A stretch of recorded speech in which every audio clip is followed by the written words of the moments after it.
In the dying light of October 12, 1942, Lieutenant Colonel Merritt Edson gazed through binoculars at the dense jungle surrounding Henderson Field. The battle-weary commander had just received intelligence that would seem suicidal to most. Japanese forces were massing for an attack with nearly 4,000 troops. Instead of reinforcing his perimeter, Edson ordered something that defied conventional military wisdom. He would position just 400 Marines in a horseshoe formation and deliberately allow themselves to be surrounded. Sometimes, he told his skeptical officers, the best trap is the one where the prey thinks you're already caught. If you're enjoying this deep dive into the story, hit the subscribe button and let us know in the comments from where in the world you are watching from today. The Marines of the First Battalion, 7th Marines, had been on Guadalcanal for 34 days. Their uniforms hung in tatters, stained with mud, sweat, and, in many cases, malaria medication that turned the fabric yellow. They had been fighting continuously since their arrival, holding the vital airstrip that represented America's first offensive operation in the Pacific War. Every man knew that losing Henderson Field meant losing the entire Solomon Islands campaign. What those Japanese commanders couldn't understand, what they fundamentally misinterpreted, was the psychology of the American fighting force they faced. They expected to find men broken by jungle disease and supply shortages.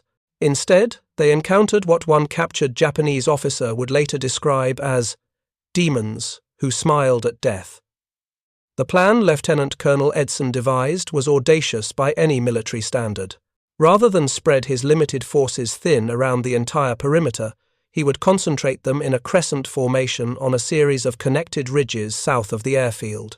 The terrain offered clear fields of fire, and more importantly, would funnel the attacking Japanese forces into killing zones covered by interlocking machine gun positions.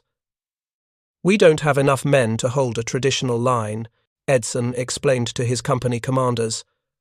"So instead of trying to stop them everywhere, we'll let them think they've broken through, then close the trap when they're committed."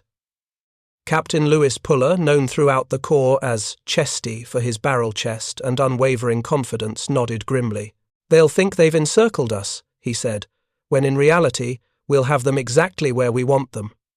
The Marines worked through the night of October 11th, digging fighting positions in the volcanic soil.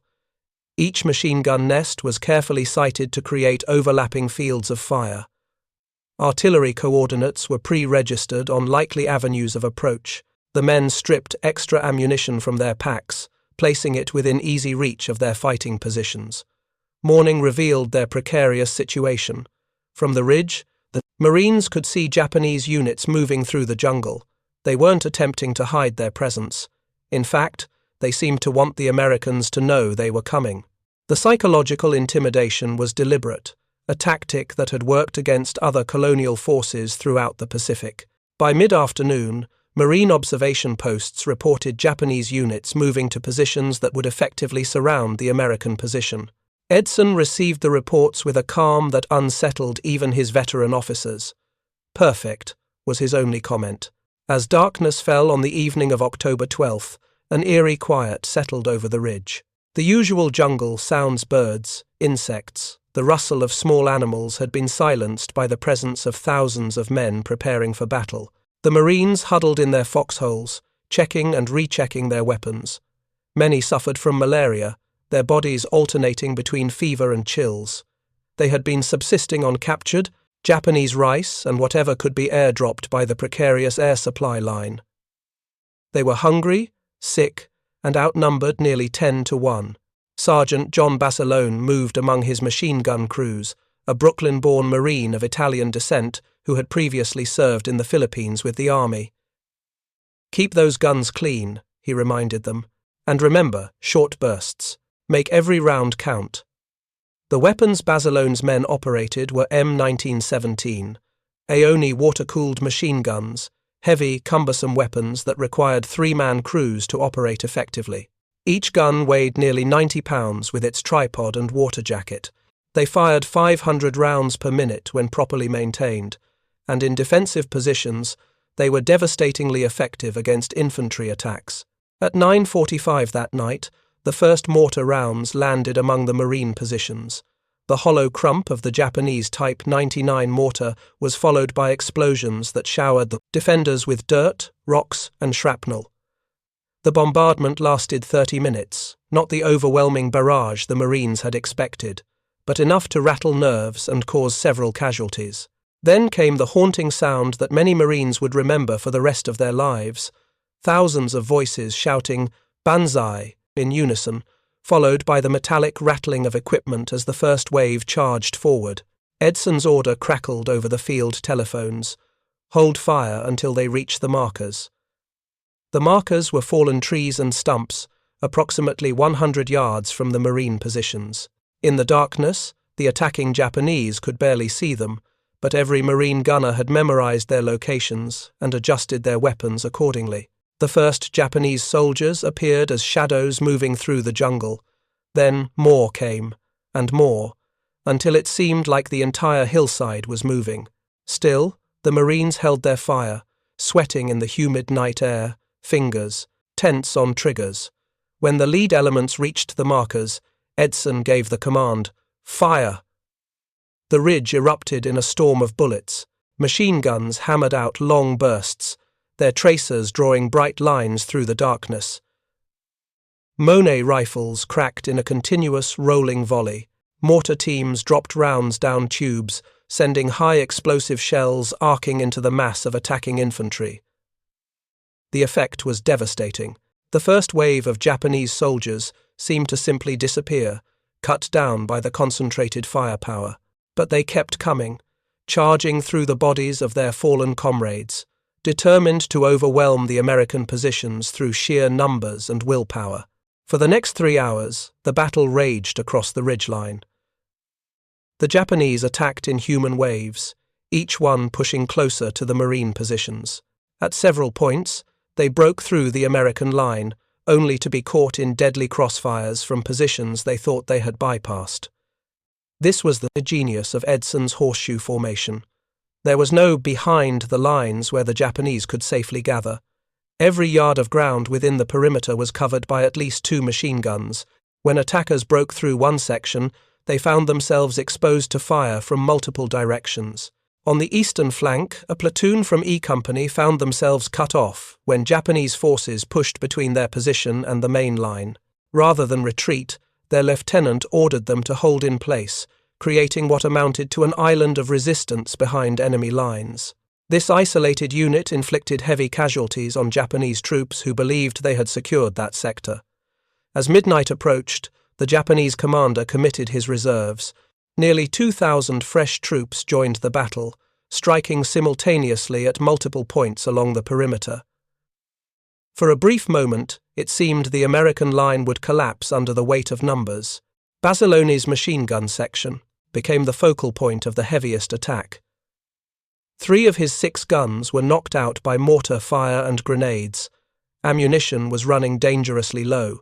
The water in the cooling jackets of the remaining guns was boiling away, threatening to warp the barrels and render the weapons useless. In what would later earn him the Medal of Honor, Basilone left the relative safety of his position and ran through Japanese infiltrators to retrieve ammunition and spare parts. He made the perilous journey 4 times, each time carrying nearly 90 pounds of ammunition, belts, and water for the gun jackets. When one gun position was overrun, Basilone personally led a counterattack with nothing but his pistol and a machete. He killed 8 Japanese soldiers in hand-to-hand combat, reclaimed the position, and got the gun firing again within minutes. By 2 in the morning, the Japanese had pushed to within yards of the command post at the center of the American position. Edson calmly directed artillery fire almost on top of his own location, trusting the aim of the gunners and the protection of his foxhole. The 105mm shells landed so close that dirt and debris rained down on the command staff. A young radio operator looked at Edson with wide eyes. "Sir, shouldn't we fall back to the secondary line?" Edson shook his head. "We're exactly where we need to be, son. They think they've got us surrounded. What they don't realize is that we've got them surrounded."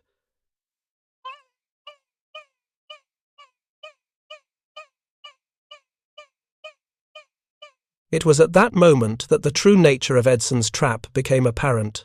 The Japanese had committed virtually all their forces to the assault, pushing them deeper and deeper into the horseshoe. Their units became intermingled, command and control broke down, and they found themselves caught in a killing zone with no clear path forward or backward. Marine artillery adjusted their fire, walking explosive shells back and forth across the approaches to the ridge. The pre-registered coordinates proved devastatingly accurate. Japanese reinforcements trying to reach the battle were cut to pieces before they could join their comrades. As dawn approached, the attacks began to falter. The remaining Japanese units had lost cohesion, fighting as isolated groups rather than a coordinated force. American reinforcements arrived from the main perimeter around Henderson Field, tipping the balance decisively. When the first light of dawn illuminated the battlefield, the Marines gazed out at a scene of carnage that few would ever forget. The slopes below their positions were carpeted with Japanese dead and wounded. In some places, bodies were stacked 3 and 4 deep, where successive waves had fallen upon their predecessors. Marine patrols cautiously moved forward to assess the situation. They found that of the approximately 3,800 Japanese soldiers who had participated in the night's attack, more than 3,000 were dead or seriously wounded. The remainder had retreated in disorder, leaving behind weapons, equipment, and their wounded comrades. American losses, while significant, were a fraction of the Japanese casualties. Of the 400 Marines who had held the ridge, 86 had been killed, and another 134 wounded. Many of the survivors had been wounded but remained at their posts throughout the fight. As the morning sun rose higher, casting harsh light on the aftermath of battle, Colonel Edson gathered his company commanders. Their faces were haggard, streaked with dirt and gunpowder. Some had been wounded but refused evacuation. "Gentlemen," Edson said, his voice hoarse from a night of shouting orders, "what your men accomplished last night will be remembered as long as the Marine Corps exists. You were outnumbered, outgunned, and supposedly surrounded. But you understood what the Japanese did, not that it's not about how many men you have, but how you position them and how they fight." Captain Puller gestured toward the carnage below. They never understood what they were facing. They thought Americans would break under pressure. Edson nodded. That was their fundamental miscalculation. They believed their own propaganda about American fighting men being soft, undisciplined, unwilling to die for their cause. They learned differently last night. If you find this story engaging, please take a moment to subscribe and enable notifications. It helps us continue producing in-depth content like this. The battle that came to be known as the Horseshoe marked a turning point in the Guadalcanal campaign. Never again would Japanese commanders attempt a frontal assault on American positions with such confidence. The myth of Japanese infantry superiority, a cornerstone of their military doctrine, had been shattered in a single night of fighting. Intelligence officers interrogating prisoners in the days that followed gained insight into the Japanese miscalculation. One captured lieutenant explained that they had been told the Americans would break under a determined night attack. Japanese doctrine emphasized spirit over firepower, the willingness to die over the technical proficiency with weapons. "We were told that Americans fear death too much to stand and fight when surrounded," the prisoner said. "Our commanders believed 10 Japanese soldiers were worth 100 Americans because of our fighting spirit." When asked what he thought now, the officer was silent for a long moment before responding. "I think we did not understand what we were fighting." What the Japanese failed to comprehend was that the American defense had been deliberately designed to create the illusion of encirclement. By concentrating their forces in a horseshoe formation and allowing the Japanese to partially surround them, the Marines had created killing zones where their limited numbers could generate maximum firepower. Each machine gun position had been sited to cover specific approaches, with overlapping fields of fire, ensuring that no attacking force could find a safe avenue of advance. The Marine artillery had pre-registered coordinates covering all likely assembly areas, allowing them to deliver devastating fire within moments of a request. Most importantly, the American defenders understood something their Japanese counterparts did not. In modern warfare, position and firepower trump numbers and spirit. 400 determined men with machine guns, mortars, and artillery support could indeed defeat nearly 4,000 attackers if they held the right ground and employed their weapons effectively. The Japanese High Command was forced to reassess their strategy on Guadalcanal. They had committed their elite troops to the battle and lost them in a single night. Replacing such losses was impossible given the constraints of their logistics system. The Tokyo Express, the nickname given to the nighttime destroyer, runs that delivered troops and supplies to the island, could not keep pace with the casualties they were suffering. For the Americans, the victory provided a tremendous boost to morale. Marines who had been fighting for weeks, suffering from malaria, dengue fever, and malnutrition, found renewed determination. If they could defeat the best the Japanese army had to offer while outnumbered 10-1, what couldn't they accomplish? General Alexander Vandergrift, commanding the American forces on Guadalcanal, recognized the significance of what had happened. In his report to Admiral Chester Nimitz, he wrote, "The defense of the ridge on the night of October 12-13 represents not merely a tactical victory, but a psychological one of perhaps greater importance. Our men now know, beyond any doubt, that they can defeat the Japanese under any circumstances, including those most favorable to the enemy." The victory came at a cost, however. Many of the Marine defenders were evacuated with wounds in the days that followed. Others succumbed to tropical diseases that had been held at bay only by the adrenaline of combat.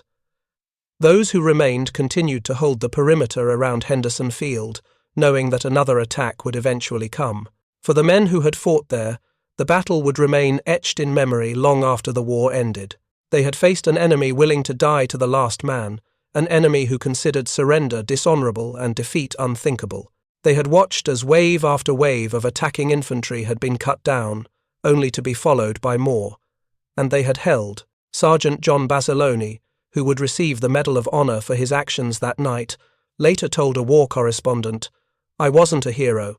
I was just a Marine doing his job. We all were. The real heroes are the ones who didn't make it off that ridge." The Japanese would make one more major attempt to retake Henderson Field on October 23rd and 24th, with similar results. By early November, Tokyo had accepted that Guadalcanal could not be recaptured with the forces available. The Emperor himself intervened, authorizing the evacuation of remaining Japanese troops from the island. The horseshoe battle demonstrated a fundamental truth about warfare that military historians and strategists still study today. Superior tactics and the intelligent application of firepower can overcome even the most overwhelming numerical advantage. 400 Marines, positioned correctly and fighting with determination, had indeed defeated nearly 4,000 enemy troops in a single night of brutal combat. Their victory changed the course of the Pacific War. Before Guadalcanal, Japan had advanced unchecked across the Pacific. After Guadalcanal, they would never again hold the strategic initiative. The road to Tokyo would be long and bloody, but the outcome was no longer in doubt. The Marines who fought that night would carry the experience with them for the rest of their lives. Many would go on to fight at Tarawa, Iwo Jima, and Okinawa. Some would not survive the war, but all of them knew that they had been part of something extraordinary, a moment when the tide of history turned on the courage and determination of a few hundred men who refused to yield. In the years that followed, military academies around the world would study the battle as a perfect example of how to use terrain, firepower, and tactical positioning to defeat a numerically superior force. The horseshoe defense would become a textbook example of defensive tactics against human wave attacks. For the Japanese, the lesson came too late and at too high a cost. Their doctrine of spiritual superiority over material factors would continue to guide their operations until the end of the war, with increasingly disastrous results as American industrial might brought ever greater firepower to bear. But on that ridge on Guadalcanal, in the darkness of a Pacific night, 400 Marines had demonstrated an essential truth of modern warfare. It is not how many you have, but how you use them that determines victory or defeat. The victory at the Horseshoe rippled through both American and Japanese high commands with profoundly different effects. In Tokyo, Emperor Hirohito demanded an explanation for how 400 Marines could devastate an elite Japanese infantry division. The answer challenged fundamental Japanese military doctrine dating back to the Meiji Restoration. For Americans, the triumph validated a new approach to Pacific warfare that would ultimately lead to victory, but at a terrible cost. Neither side fully comprehended in the autumn of 1942. 3 days after the battle, Colonel Merritt Edson received orders to evacuate several of his most severely wounded Marines. Among them was Private First Class Thomas Jenkins, a 19-year-old from rural Mississippi who had manned a machine gun for 6 continuous hours despite shrapnel wounds to both legs. As stretcher-bearers carried him toward the evacuation point, Jenkins grabbed Edson's sleeve. "Sir," he asked, his voice weak from blood loss and exhaustion, "did we hold?" Edson nodded, squeezing the young Marine's shoulder. "We more than held, son. We broke them."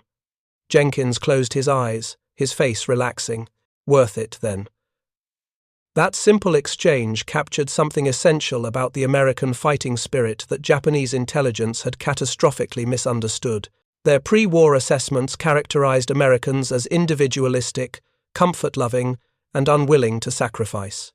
What they encountered instead on Guadalcanal were men who endured unimaginable hardship, not despite their individualism, but because of it, each Marine fighting with the knowledge that his personal stand mattered to the collective. Outcome: the intelligence failure extended beyond miscalculating American resolve. Lieutenant General Harukichi Hyakutake, commanding the Japanese 17th Army on Guadalcanal, had relied on reports claiming American defensive positions were thinly held across a wide perimeter. His staff never considered that the apparent weakness might be deliberately crafted to lure his forces into a killing zone. In a captured diary recovered from a Japanese major killed during the battle, American intelligence officers found a revealing entry dated October 10th. "Americans lack the warrior spirit to hold when surrounded. They will break and run when pressed from multiple directions. Victory requires only that we show sufficient determination." This cultural blind spot proved catastrophic. Japanese military tradition venerated the spirit of Bushido, the way of the warrior, which emphasized spiritual strength over material factors. Their doctrine presumed that superior fighting spirit could overcome firepower disadvantages.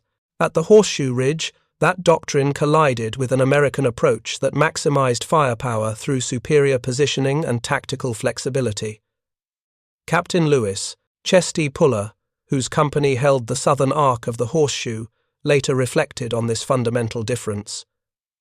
"They believed spirit would carry the day," he told a war correspondent. "We believed in putting every damn bullet exactly where it would do the most damage." The contrast extended to command philosophy. Japanese officers led from the front, often carrying swords into battle as symbols of their authority and willingness to die honorably. American officers certainly showed courage, but they focused on coordinating their units rather than personal heroics.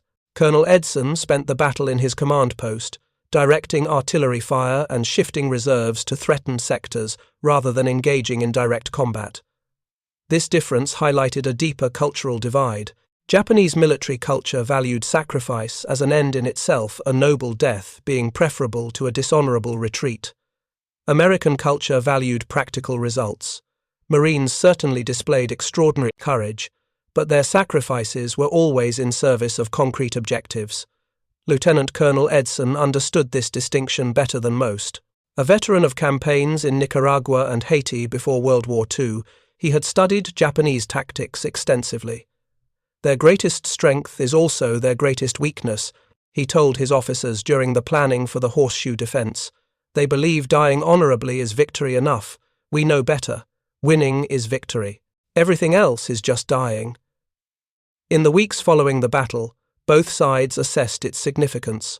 For the Japanese, the defeat forced a painful re-evaluation. General Hyakutake dispatched a detailed report to Imperial headquarters in Tokyo, attempting to explain the disaster. The document, captured after the war, revealed a command structure struggling to understand what had happened. American defensive positions were more formidable than intelligence indicated, Hyakutake wrote. Their firepower exceeded our estimates by at least 300%. Most significantly, their troops displayed fighting spirit equal to our own, which contradicts all previous assessments of American character. The report prompted heated debate within the Japanese High Command. Admiral Isoroku Yamamoto, commander of the combined fleet and architect of the Pearl Harbor attack, had warned before the war that Japan could not win a protracted conflict against American industrial might. The defeat at Guadalcanal seemed to confirm his fears. "If we must sacrifice 3,000 men to kill 400 Americans," Yamamoto reportedly told the Naval General Staff, "we have already lost this war regardless of what territory we hold." His warning went unheeded. The Japanese army remained committed to its doctrine of spiritual superiority, believing the defeat at Guadalcanal was an anomaly rather than a harbinger. They would repeat the same costly tactics at Tarawa, Peleliu, Iwo Jima, and Okinawa, each time with increasingly disastrous results as American firepower and tactical proficiency grew. For the Americans, the victory provided more than just tactical lessons. It transformed how the entire Pacific War would be fought. Admiral Chester Nimitz, Commander-in-Chief of the Pacific Fleet, recognized immediately that Edson's horseshoe defense represented a template for future operations. "We will never match the Japanese in willingness to sacrifice," Nimitz wrote to General George Marshall. "Nor should we try. Our advantage lies in superior firepower, mobility, and tactical flexibility." Edson's defense demonstrated how a numerically inferior force can defeat a larger enemy through proper positioning and fire discipline. This approach would guide American strategy throughout the island-hopping campaign that followed. Rather than meeting Japanese strengths head-on, American commanders would increasingly seek to neutralize them through superior firepower, air support, naval bombardment, and carefully chosen defensive positions. The human dimension of the horseshoe victory extended far beyond strategic considerations. For the Marines who survived, the experience formed bonds that would last a lifetime. In 1982, 40 years after the battle, a group of veterans gathered at the Marine Corps Museum in Quantico, Virginia. Among them was former Corporal Frank Guidone, who had served in Basiloni's machine gun section. "People ask if I was scared that night," the white-haired veteran told a group of young Marines. "Of course I was scared. We all were. But being scared wasn't the point. The point was that we had a job to do, and the men beside us were counting on us to do it." He paused, his weathered hands tracing the outline of an M1917 machine gun on display. "The Japanese never understood that about Americans. They thought our individualism made us weak, that we'd break under pressure. They didn't realize that each of us chose to stand our ground. It wasn't blind obedience or fear of dishonor that kept us fighting. It was something they couldn't comprehend, the idea that free men will fight harder for each other than slaves ever will for their masters." That fundamental misunderstanding of American character permeated Japanese military thinking throughout the war. Their training emphasized obedience to authority and willingness to die for the emperor. They presumed Americans, lacking such absolute loyalty, would break under sufficient pressure. The reality proved far different. American units functioned effectively precisely because they incorporated individual initiative within a framework of mutual support.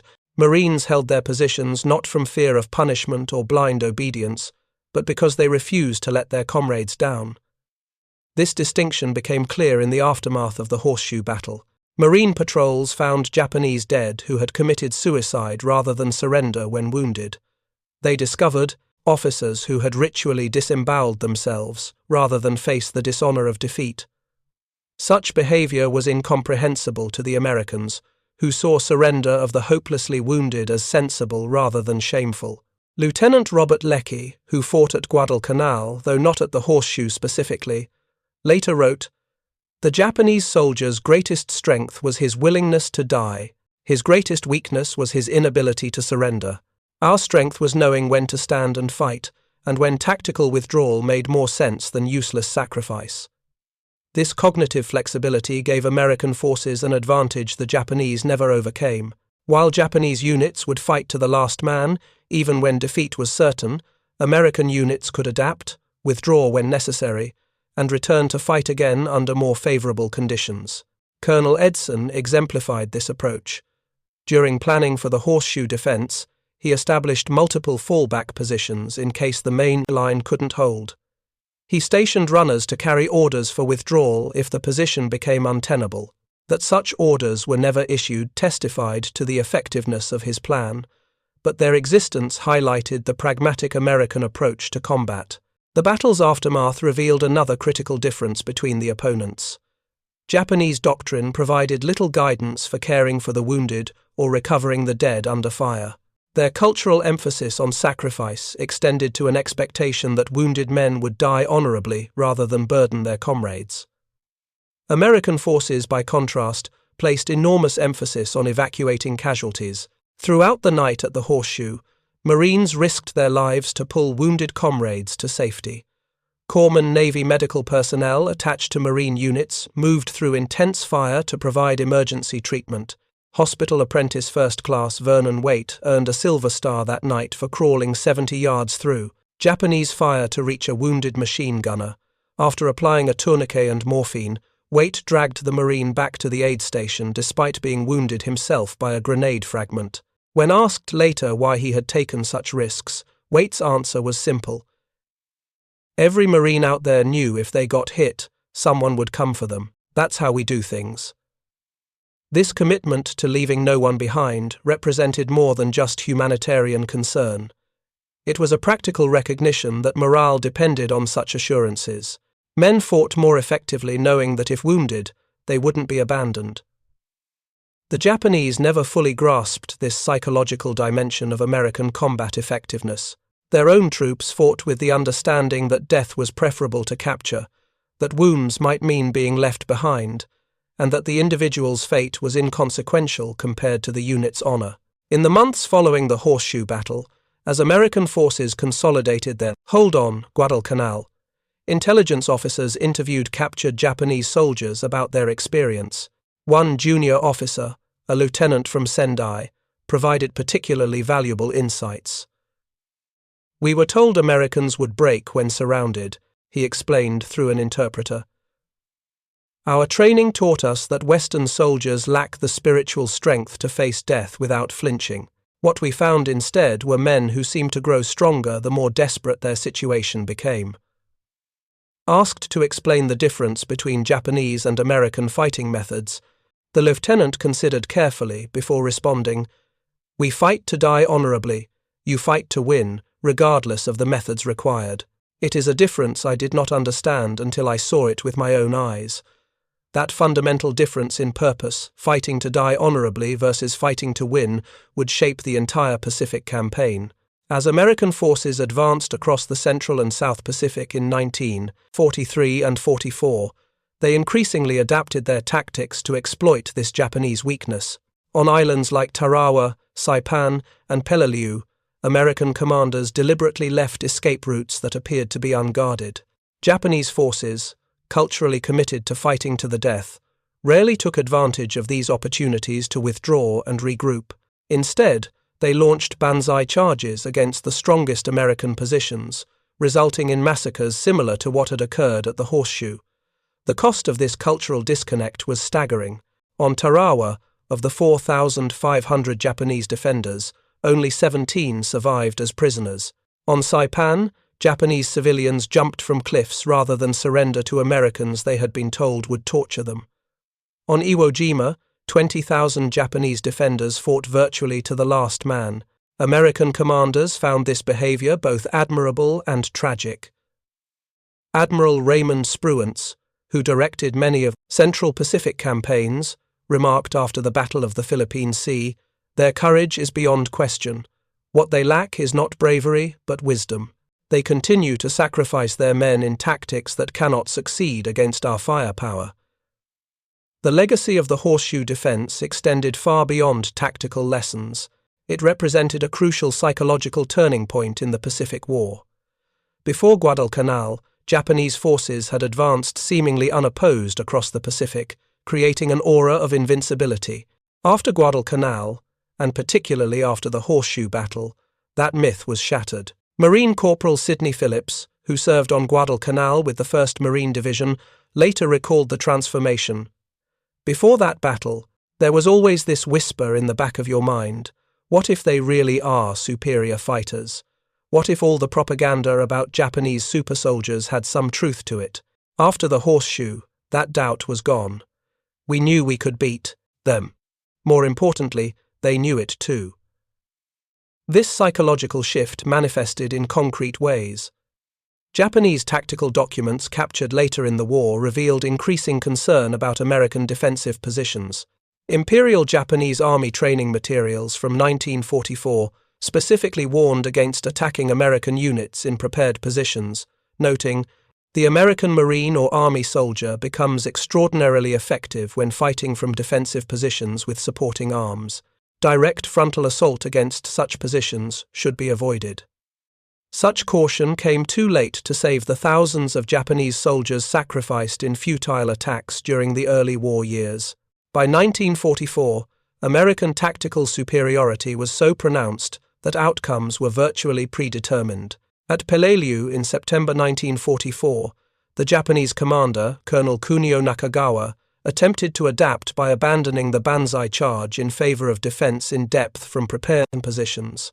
This tactical evolution came directly from lessons learned at Guadalcanal. Nakagawa had studied reports of the horseshoe defeat and determined to avoid the same mistakes. His defense of Peleliu was methodical, utilizing the island's cave systems and natural terrain to maximize Japanese firepower while minimizing exposure to American bombardment. The result was one of the bloodiest battles Americans would face. The 1st Marine Division, expected to secure Peleliu in 3 days, fought for over a month and suffered nearly 40% casualties. Yet even this improved Japanese tactical approach ultimately failed against overwhelming American firepower and strategic mobility. For the Americans who had fought at the Horseshoe, such later battles confirmed what they had discovered in those desperate hours, that victory in the Pacific would come not through matching Japanese fighting spirit, but through superior tactics, firepower, and strategic vision. Master Gunnery, Sergeant Leland Lou Diamond, who commanded a mortar section at the Horseshoe, perhaps expressed it most succinctly. When a replacement officer suggested that Marines should try to match Japanese willingness to die, Diamond reportedly spat tobacco juice and replied, "Son, our job isn't to die for our country. Our job is to make the other poor dumb bastard die for his." That unsentimental approach characterized American fighting methods throughout the Pacific Campaign. Where Japanese tactics often prioritized the spiritual value of sacrifice, American tactics focused relentlessly on achieving objectives with minimal casualties. This pragmatism, demonstrated so effectively at the Horseshoe, represented America's greatest advantage in the Pacific War. As the conflict approached its conclusion in 1945, the lessons of the Horseshoe Battle influenced planning for what would have been the war's final campaigns, the invasions of Kyushu and Honshu, the main Japanese home islands. American planners, anticipating fanatical resistance, developed approaches that would maximize firepower while minimizing the need for frontal assaults against prepared positions. The atomic bombings of Hiroshima and Nagasaki rendered these plans unnecessary, bringing the war to an abrupt conclusion that saved countless lives on both sides. Yet, even in this final act, the fundamental cultural disconnect revealed at Guadalcanal played a role. Japanese military leaders, despite the destruction of 2 cities and the entry of the Soviet Union into the war against Japan, initially voted to continue fighting. Only the unprecedented intervention of Emperor Hirohito, breaking centuries of tradition by directly involving himself in military decisions, forced Japan's surrender. The emperor, unlike his generals, had recognized the truth that Colonel Edson and his Marines had demonstrated at the Horseshoe, that spirit alone cannot overcome material reality, that courage without wisdom leads only to needless destruction. In the decades after the war, veterans from both sides occasionally met in gestures of reconciliation. At one such meeting in 1987, a former Japanese officer who had fought at Guadalcanal, though not at the Horseshoe specifically, shared sake with American Marine veterans. "We were taught that you were weak," the elderly Japanese veteran admitted. "Instead, we found you were strong in a different way than we understood. You fought not for death, but for life. This was a strength we never comprehended until it was too late." The 400 Marines who held the Horseshoe against nearly 4,000 Japanese attackers had demonstrated this truth in the most concrete terms possible. Their victory came not from a willingness to die, but from a determination to live and win, to hold their position not for abstract concepts of honor or glory, but for the practical purpose of keeping Henderson Field in American hands. In that sense, the battle represented more than just a tactical engagement. It embodied a clash between fundamentally different worldviews, between an approach to warfare rooted in medieval concepts of honor and sacrifice, and one grounded in industrial age pragmatism and individual initiative. The outcome was never really in doubt, though the cost of teaching this lesson would be measured in hundreds of thousands of lives across the Pacific. For the young Marines who survived that night at the Horseshoe, the experience would shape the rest of their lives. Many would go on to fight at Tarawa, Peleliu, Iwo Jima, and Okinawa. Some would not survive the war. All would carry with them the knowledge that they had faced the worst the enemy could offer and had prevailed through teamwork, firepower, and tactical skill. Sergeant John Basilone, awarded the Medal of Honor for his actions that night, perhaps best captured the American fighting philosophy when asked about his heroism. "You don't win wars by dying for your country," he told a reporter. "You win wars by making the other poor bastard die for his." Basilone would later prove these weren't empty words.